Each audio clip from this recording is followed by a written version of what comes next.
we are going to hear from Dr. Rebecca Ambrose, who is a professor of education at UC Davis.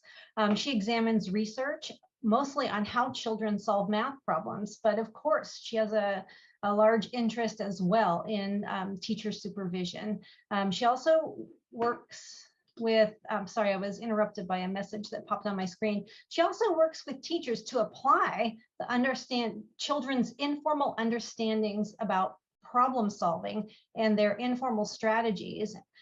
She helps teachers use that information to differentiate and improve instruction in math.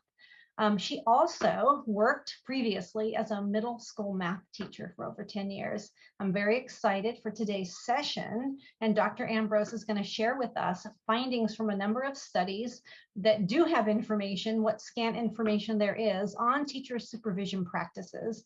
And she's also going to take us into a dive at looking at strategies for equity and justice-focused supervision. Welcome, Dr. Ambrose. Thank you.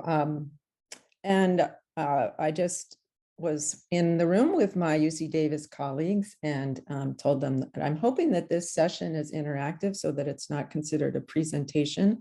Although I do have some information to share with you, I'm hoping that we can have a conversation much like the one that we had during the keynote earlier today. I'm going to ask Celeste to keep an eye on the chat in case there's something there that I don't get a chance to notice.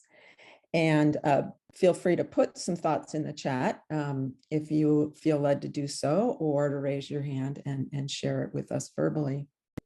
So one of the things that brings me here to this group today, although I have supervised a little bit way back when I was a graduate student, I did it for a year as kind of a full-time gig.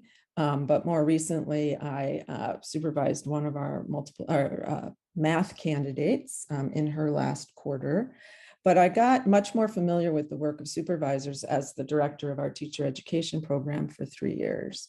And I was on the systems side of it in being in the position to hire supervisors, look after their compensation, and so understand how things worked from the institutional perspective. And I want to start out by saying I think it's somewhat dysfunctional, and Celeste and I talked a little bit about that. It positions supervisors as marginalized, and the way that our hiring and compensation practices work, I think, exacerbate that. And so what I hope that you all get from this conference is that you are doing amazing work and you are amazing people. And so while your institutions may not appreciate you and the very important work that you are doing, those of us that work closely with you recognize you and see you and are very grateful that you are here today. And part of what I'm hoping that may come about me sharing what's out there in the literature with you is that you might develop some group solidarity where you might get a greater voice at your institutions in order to advocate for yourselves and your students so that you can do the jobs, the important work better, and have the compensation that you deserve in order to do that work. So I'm going to start sharing my screen, and I'm curious to know who's in the room. So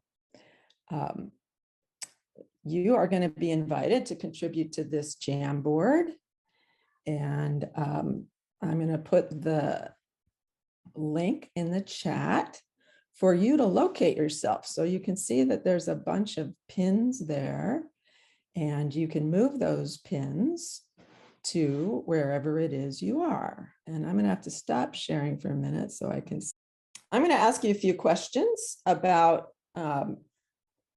your experiences prior to being a supervisor and what your status is right now. I tried to set up a poll for us, but that didn't work out too well. So we're going to do the old-fashioned way and ask you to put your thumbs up. So I'm going to stop my share again for a moment and ask you these questions. So if you can find your thumb up reaction, the reactions are in the lower right-hand corner of the screen. And if you click on that, you'll see a thumbs up. So first of all, put your thumb up if you supervise student teachers. So most of us are supervisors. Put your thumb up if you are a full-time classroom teacher for more than 5 years. So most of us have extensive classroom experience. Put your thumb up if you were in a leadership role in your K-12 school or district at one point. So many of us did that as well. Put your thumb up if you retired from your work in K-12 schools so that you're officially retired. So some of us are officially retired. Put your thumb up if you are work part-time as a supervisor. So many of us are part-time. And then put your thumb up if you received dedicated training at your institution to engage as a supervisor. So we see only a few thumbs up on that one. So I did this to show that we have, in the literature, supervisors are often characterized as retired classroom teachers who served in leadership roles and who work as part-time supervisors and did not receive training from their institution to be supervisors. And the take-home message of all that is somehow you're supposed to know how to supervise by having been a classroom teacher. And yet, I think you've all experienced that the work is more complicated than that. And I'm going to share for you some of the different aspects that have been identified as the work of supervisors that help show how complex this work can be. So I'm going to share my screen again. I will do my best to speed up. I tend to. No, I'm really not. I don't know how to turn it off. That's okay. I tend to talk slowly. No, I really wasn't. I don't know how. So one interesting finding of a survey of 113 programs is that 40% of our supervisors supervise 1 to 4 students, and another 44% supervise 5 to 8. So there's only a few people out there who are supervising as a full-time occupation where that's the only thing that they're doing. And in asking about what are the activities of the supervisor, so again, this is of 113 programs, and the representative of the program was asked to agree or disagree with these various activities. And as you can see, providing instructional feedback, developing relationships with the pre-service teachers, and providing evaluations are the functions that are almost, well, greater than 65% of the program strongly agreed with those as activities of the supervisors. And interesting to me that the developing placements is something that some supervisors are expected to do. Piloting innovation and programmatic change is less common, and engaging in research is even less common. And the supervisor's priorities for student teachers, this finding is very consistent with what we heard from both of our keynote speakers, is that while critical reflection and adaptive expertise are priorities for student teachers, the social justice priority is farther down on the list. And I think that one of the messages of this conference is that we hopefully can move that up. But there's a lot of institutional pressure for us to do those first two things, and we're the ones who have to bring the social justice perspective to bear in the absence of the institution doing that. So this figure captures this complicated work that you do. And this figure comes out of some work that's being done by some folks in Florida who are trying to understand the various responsibilities of supervisors and the various ways that different individuals interpret their work.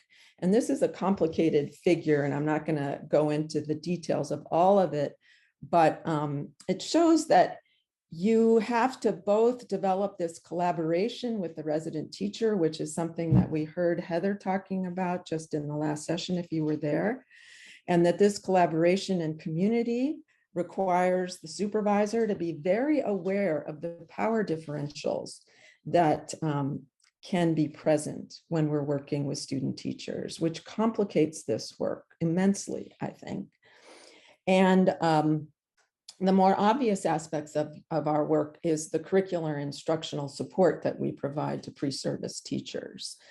And balancing this need for collaboration and communication with the school site, with our perceived need to be providing this instructional feedback, creates a challenge and a tension for supervisors. In fact, there was an interesting study that discussed how it was a math supervisor who was so intent on this part of providing focused instructional feedback and was ignoring the need for collaboration and communication that his supervision was actually very ineffective because the student teacher couldn't take it up, because the student teacher has as much allegiance to the resident teacher as they did to the supervisor.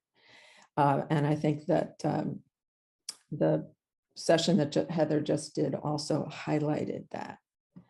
So one of the things that makes this work so complicated is what some people call the two worlds pitfall, but Olson and Buchanan call the two worlds paradox, which is that you as the supervisor are living in both the world of K-12 schooling, and many of you spent most of your careers in this K-12 schooling world, but you also have to navigate the world of higher education.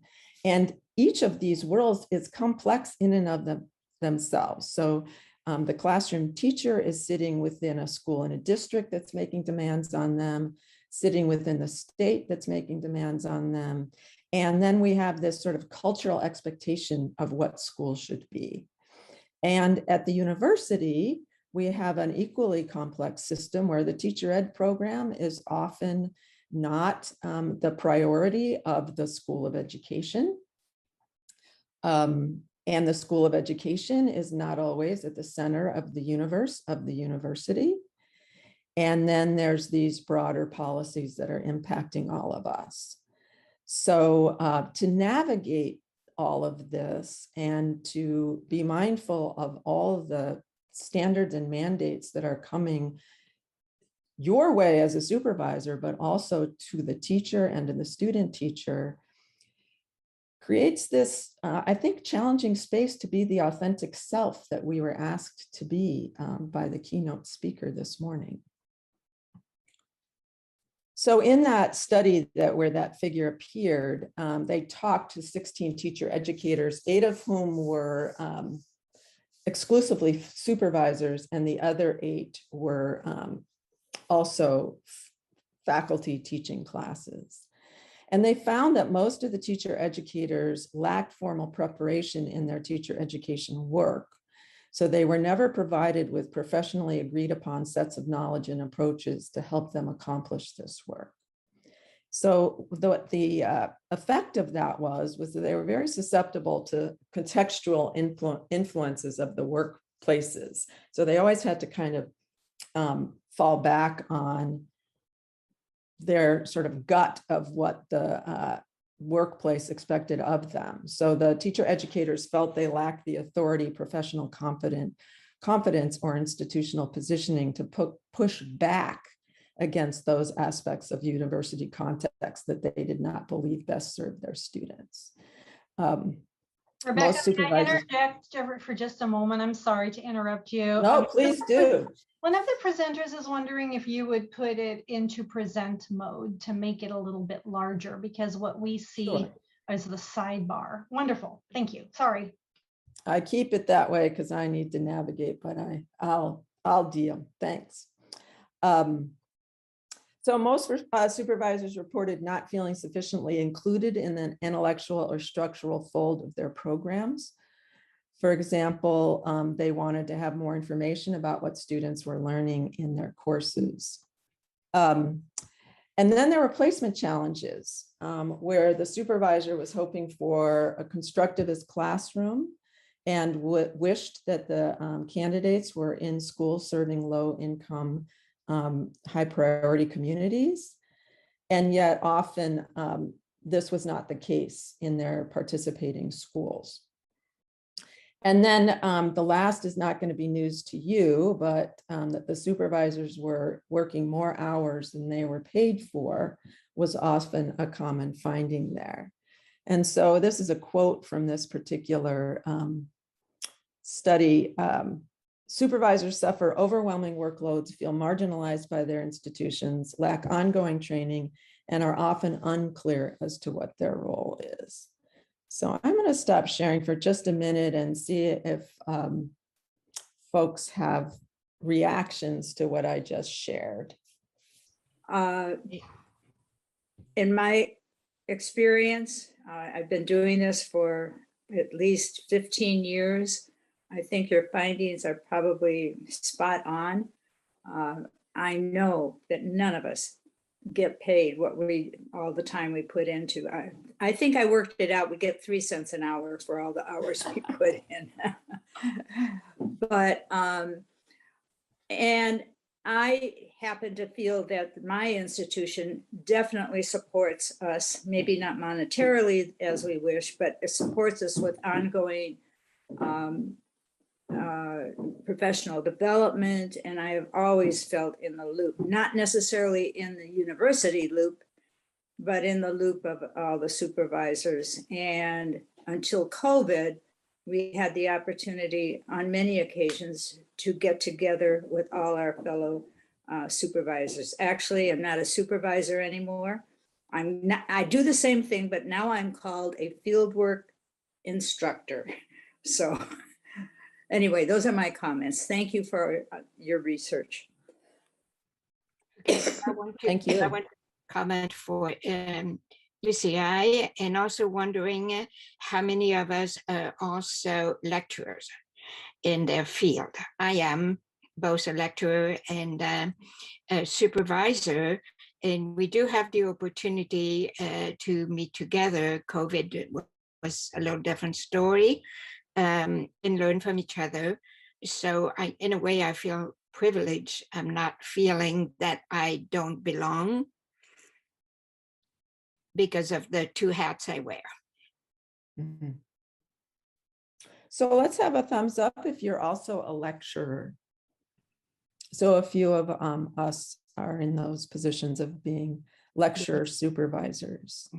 And I agree that those are 2 very distinct roles, and that the lecturers have more opportunities to interact with one another and to obviously know what's going on, at least in their own coursework, whether or not they know what's going on in other classes. Go ahead, Allison. Well, thanks. Yeah, the first thing I was thinking was I feel seen throughout a lot of this, because I agree. I feel very privileged to be in my department where I do feel very supported. I have a full-time appointment because I am a lecturer and a supervisor. So even if I have a small supervision caseload, I will have classes to make up for that. And so, and being in that role was very purposeful in our program, which Cheryl could probably speak to since its inception. And at the same time, it was just really validating to hear that this is widespread about the institutional context of higher education, and feeling this way of just being generally unsupported, and probably program wide. That's also probably true, that the institutions, I mean, it's the backdrop where we're doing our work, and it's in the moment, when you're in the classroom, I feel like I can definitely push that aside, and I'm there with kids and families from the community, and with my supervisee and all that can drop away. But in the background, when we're doing those hours of paperwork and trying to drive back and forth, and then we make it to our institutional meetings, and there's, you know, other treatment that we receive in the higher ed world, sometimes it can be really, you know, I'm sure everybody can relate, demoralizing. And I mean, and even in COVID, it's like certainly not at my institution, but I've heard administrators at other institutions say, like, well, maybe we just don't need to do teacher education this year. And it's like, you know, we can't take that out of our work, because it does impact us in terms of how can we show up as our best selves. So I just really wanted to say that I really appreciate your willingness to go there and really reveal this and talk about it. Thank you. So I see that Barbara's mentioning that the candidates also have this sense of overwhelm, that we're being asked to do too much. And I'm noticing that most of the folks in the room are women. And I think that we're often positioned in this way. And unfortunately, we get used to it. And Allison's mentioning the emotional labor that this all entails. And I think that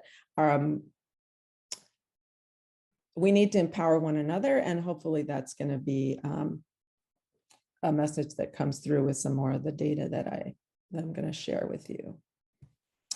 So one way that I think about the two-world pitfall challenge that was discussed earlier is, rather than thinking of it as K-12 versus the university, I think of it more as aspirational practice versus existing practice.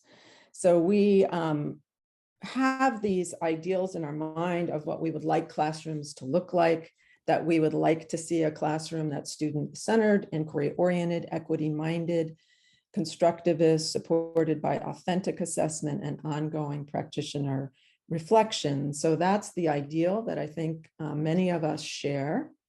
And existing practice tends to be more teacher-centered, with scripted curricula, with standardized tests, and a more of a behaviorist response. And these two tug against each other, because we want our candidates to be able to teach in this existing world, but push it toward this aspirational world. And the university is impacted by both the aspirational aspects and the existing aspects, as is the K-12 school. And the reason I put the line down the middle in yellow here is that there are K-12 administrators and teachers who share our aspirations. It's not that they don't have them, but that this existing traditional world is pressing up against them more than it presses up against us at the university. But we have our own realities to deal with, like the TPA and limited hours and all these other things. So it's not that we at the university are only living in theory, and that at K-12 they're only living in practice, but that this tension between aspirational practices and existing practices exists in both places. Right now, our students are spending more time in the K-12 school than they are at the university. By my calculations, their coursework takes them 430 hours for the year, and they're required to be at the school site for 600 hours. So you as supervisors, or we as supervisors, are sitting right in the middle of all of this, trying to help the candidates negotiate existing versus aspirational practice, as well as the K-12 versus the university environment. So people who have looked at the work of supervision have looked at supervision conferences. The Zeichner-Listen study is one of the few studies that actually gathered data by researchers that examined what other people were doing. Most of the research in this realm tends to be self-study. And when they looked at supervision conferences in 1985, they found that most of the conversation was focused on what happened during the lesson. 63.2% of the conversation was coded as factual discourse or descriptive discourse. And then another 25% of it was advice, evaluation, and support about what happened. And then very little of it was focused on why were things happening as they were happening, and especially from a critical perspective, examining equity and justice aspects. So you can see that only 0.6% of the conversation was focused on equity and justice issues. More recently, a study by Griffin, Watson, and Leggett found that white female supervisors had a hard time with this critical discourse and shied away from discussions of race and class with their pre-service teachers. And they suggested that might be because the supervisors themselves had limited experience teaching children of races and cultures different from their own. But notice this is 12 supervisors at one institution. So we don't know how generalizable these results might have been. And Jacobs talks about the tensions that come from supervision for social justice. And our keynote speaker on yesterday alluded to these in her program, where supervisors recognize that pre-service teachers have limited time. The pre-service teachers might have a hesitancy to talk about race for fear of offending someone, especially their resident teacher. The pre-service teachers have limited knowledge of possible curriculum that are at variance with what the school district is offering. And then there's an ambiguity about who sets the agenda for supervision, whether it should be what the pre-service teacher wants to talk about, or whether the supervisor should be setting the agenda. And then Abden Perkins talked about how to be what they called this positive irritant is quite a challenging position for the supervisor to take. So I'm going to stop for a second and see whether these tensions resonate with you. One of the things that I noticed just recently, not that I've always known this, but just in reflecting on my own practice and what I need to change and improve as a supervisor, is to use the professional learning communities that the fieldwork instructors are required to schedule for professional learning communities per semester, being a great opportunity to collaborate and share and educate and help our teacher candidates unpack their suitcases, right? But to focus on the TPEs that have language that's specific to equity, race, culture, and use those TPAs as opportunity to begin those authentic conversations with our candidates and our mentor teachers. So let me see if I'm understanding your point, that rather than using the post-observation conference, you use the, some of us might call it a seminar with your candidates where they're together with one another. That's the site that you use to raise equity issues with them. Is that Yes, right? yes.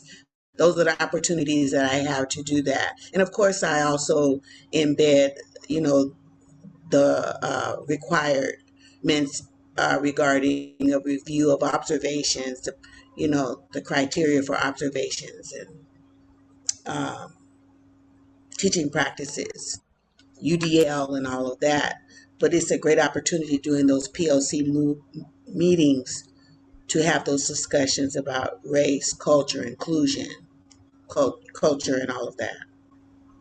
Thank you. Other thoughts?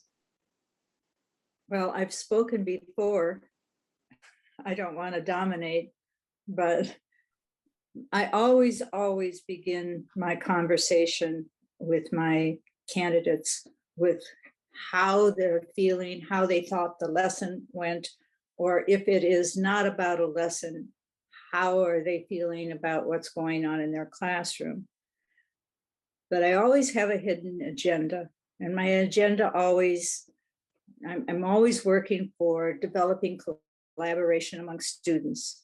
And I'm also always working towards getting that teacher into that frame of mind, and also equity and just social justice issues. So no matter where we begin the conversation, I know that's where I want to lead. And there is, honestly, there's always been an opening for that.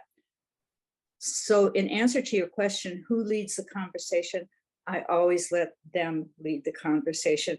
They have so much on their plate, and they have the principal, they have the administration on their back. Then they go to classes and they have their instructors and their professors, and they have, I have to do this. And now we have our TTEs. So the more I can come from their stance, the more successful I feel our collaboration is going to be. And it always is. They always, I don't know, I look them in the eye and I say, listen to me and you're going to get through this. And I promise them, and I'll do anything for them. But that's how I start out. I have my hidden agenda and I move towards that. So, and that's based on my years of experience and the student-based classroom, inquiry, the whole ball of wax. Anyway, that's me. Just thought I would share. No, I appreciate that.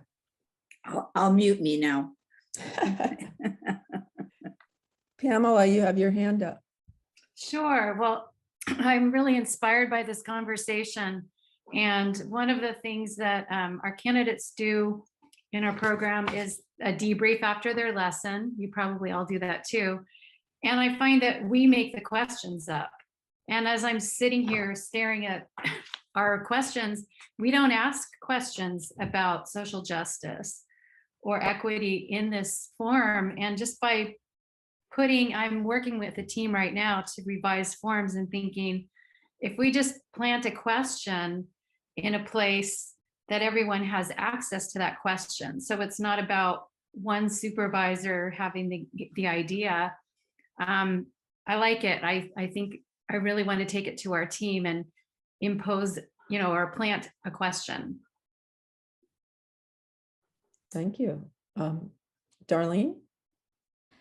Yeah, I think to build on what Pamela just shared, I've been thinking about, what are the structural factors that need to be put in place so that we can continue to have conversations focused on racial justice, social justice, equity. I think in your review of the research, you mentioned, for example, the fear of offending the cooperating teacher. And I do think that's part of the whole process. And so what are the structural factors we have to put in, the structures that we should put in place in terms of, I think it actually starts with how we work with young people in classrooms and whether they want to become teachers. And then how do we recruit those students into our programs, right? And what does our admissions look like? And then after admissions and their experiences in our program, then how do we keep that pipeline going so that they become our cooperating teachers, so that if racial justice is front and center, then those are the conversations that they're ready to have when they also host student teachers later, right? So I'm just thinking a lot about, okay, what are those pipeline structures that we need to put in place, and that we really need to be committed to. And I think our roles in the institutions also can be, being in that liminal space of between the K-12 system and the university system has a lot of potential, and there's a lot of ways we can imagine the work that we can do. And I think it also means that sometimes there's a lot of uncertainty, so it's hard to create those pipelines, those sort of long-term visions for things, because we don't know from year to year what our situation is going to look like. So anyway, I'm just thinking about that, and just thinking about, the forms in my work. My candidates do have to identify ways that they're addressing social justice, and my work is in particular with ethnic studies teachers and ethnic studies goals, and so that does shift the conversation. We start there, and the cooperating teachers mostly are my alumni, so it's not so hard to do.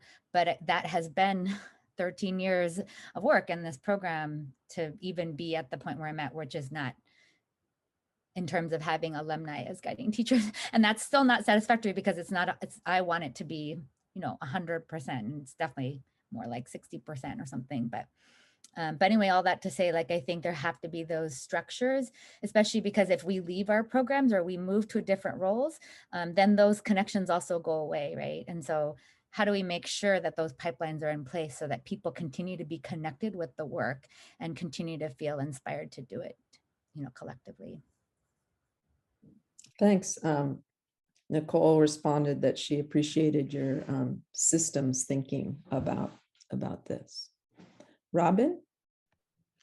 I wanted to just agree with Darlene, but for those of us that don't even have a class, I don't know. I did have a class when we were doing Zoom on the pandemic, but now that we're going back face to face and all I do really is visit classrooms, I'm just thinking, all right, so how can I keep the pipeline going?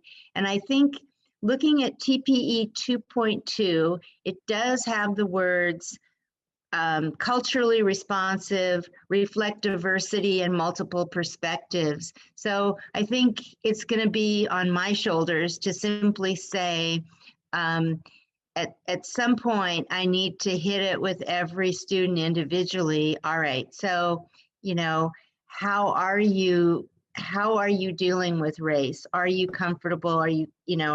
But sort of force myself to have that conversation with the student, or do it the first day when I meet them as a class and just say, I want you to think about this. And we're gonna look from time to time about, do you talk to students equally, or do you give most of your attention to only certain students? Which is, that's what equity is all about, right? Does that seem like a beginning first step? Sounds like it to me. Okay. Well, just to respond with my own efforts as a teacher educator in my math methods class, last year I met with each of the candidates before class started, and I asked them, well, how do you think you can be an anti-racist math teacher? And half of them raised their eyebrows and said, well, how can I do that? And I said, well, that's what I hope you'll keep thinking about the whole quarter. So it just sort of created the platform that question should be at the top of your mind all the time. How am I being an anti-racist educator?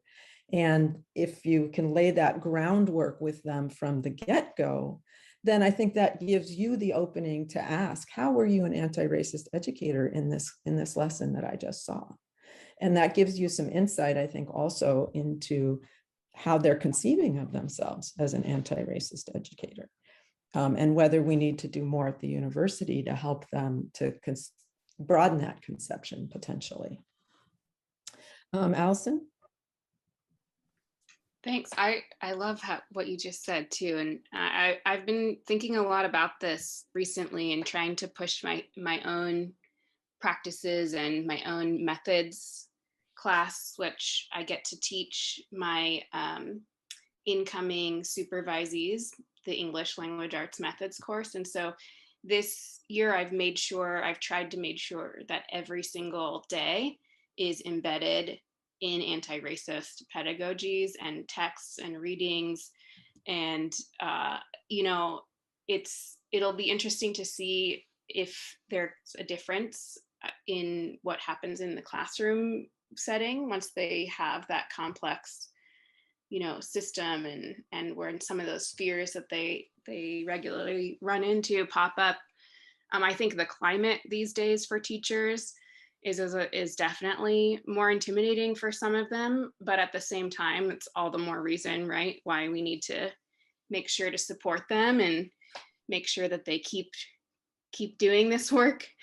And you know, I don't know if this will be helpful for anyone, but something that I've done when I've had student teachers who are, you know, either resistant or, you know, just sort of like thinking really about the kind of traditional canon content and not really, you know, getting outside their comfort zone. I tend to try something like just tallying who's speaking, who raises their hand on a seating chart. And I just say, what do you think is happening here? You know, and then what do you think we can do to change that? And then hopefully, I mean, there have been times where it's very clear that there's a lot of white, mostly males, but mostly white English native speakers dominating, you know, the discussions, and who's getting redirected and ultimately moved seats or sent out. You know, there's this very clear link to the research on the school to prison pipeline. And I think sometimes just seeing that is helpful for even the teachers who aren't afraid to commit to social justice. Sometimes they don't see how it's in everything, every little micro decision and interaction that they have, and it could be unconscious. And I feel like that's sometimes a good door opening, so that, you know, we can name it as something that can be as simple as a participation structure can be anti-racist or not, or reinforcing, you know. And so I don't know, I'm trying to figure this out. I'm grappling it with myself, but I'm trying to figure out how I can make it more explicit that everything we do, not just the texts we choose, for example, in an ELA class, can be anti-racist or not. Thank you. I am putting in the chat the my slides, because I'm not going to get through nearly all of them. And given what Allison was just talking about, I'm going to skip ahead and share something that some folks who were teaching a higher ed class, it was actually, I think, for principals, but they ended up coming up with these questions that helped the principals to locate equity issues in a teacher's practice. And these might be helpful to you in thinking about some questions to ask yourself that may end up in the feedback that you're providing to your candidates. The article that this comes from, you can click on this link and get to the article. And if you have any trouble getting to that article and you'd like to read it, you can email me. I'll put my email in the chat in a minute. And do you see racial, gender, or class patterns in student outcomes for a particular teacher? And does the teacher tend to discipline students from particular gender, racial, or income groups more than others? I think are part of what Allison was just talking about. I think for me anyway, the hardest part of this anti-racist work is figuring out how do we engage the K-12 children themselves in critically analyzing racism, sexism, classism in our society. And as a math educator, I find it particularly difficult to think about how we can engage them in this critical analysis in the math classroom, especially the K-8 math classroom. But I'm working, so that's where I'm working, is figuring out where we help kids to be anti-racist. by the problems that we ask them to solve and the activities that we ask them to engage in the classroom. We only have a minute or two left because we're trying to give you a little time to breathe. The same article suggests that sometimes you may see something that leads you to be troubled, but to do nothing. Hopefully that's not consistently the case, and you decide when to interrupt and when to engage. And then you think about why you're responding that way. I want to leave with you all with this idea of organizing a group to engage in inquiry together. The work that we're talking about, I'm going to stop sharing for a sec. The work that we're talking about of being anti-racist supervisors, we've talked a lot about how this requires us to look at ourselves and then to examine our own practice. That's very hard to do alone. So I'm advocating that you find some critical friends to do this work with you. And even better for the larger community is that you share your efforts with the rest of us.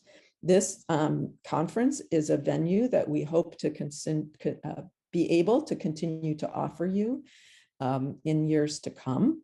And Lisa mentioned a grant that she and I applied for with the Spencer Foundation that would support teacher or action research groups of supervisors. That wouldn't happen until next year, but fingers crossed that we'll get the funding to support that. So those of you who are interested in joining a team of other supervisors to work together on this would have the opportunity to do that. MC Henderson has her hand up, so I'll give you a chance to share your thought. You're on mute right now. Yes, okay.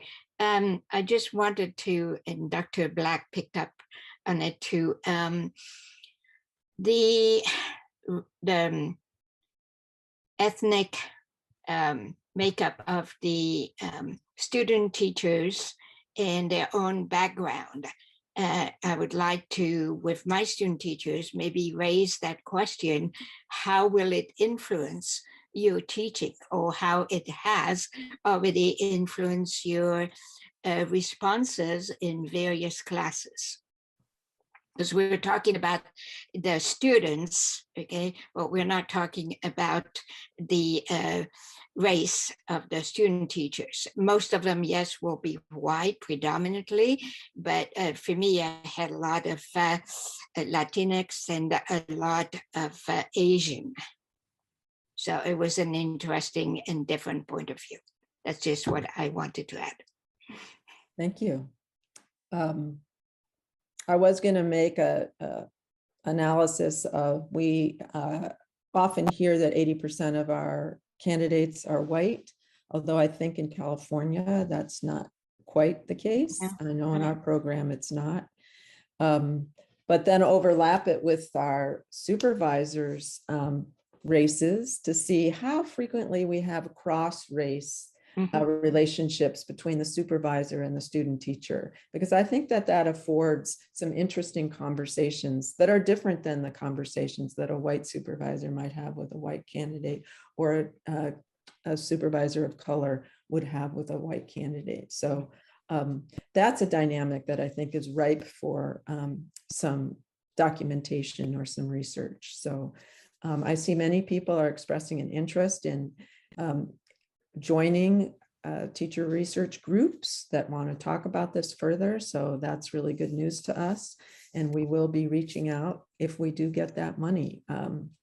But in the meantime, the more that you can collect evidence of your own work, whether it's just a videotape of an occasional interaction that you're having with your candidates that you examine yourself, or you invite a colleague to examine with you, I think that'll provide you with the reflective opportunity to think about how you can continue to grow as a professional.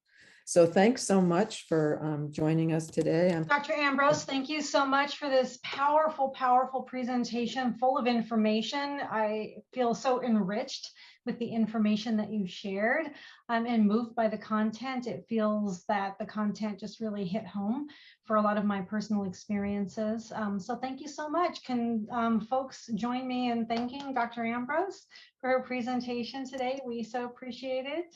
And I want to thank all of you for coming today. We know that being a teacher supervisor is a calling for many of you, and we know that it comes from your heart and that you're passionate about serving your students as well as the students that they ultimately will serve. So thank you all for coming today. And I will definitely add the videotape from today as well as any resources that Dr. Ambrose allows me to share in the folder which the conference organizers are providing for us. Thank you all. Have a great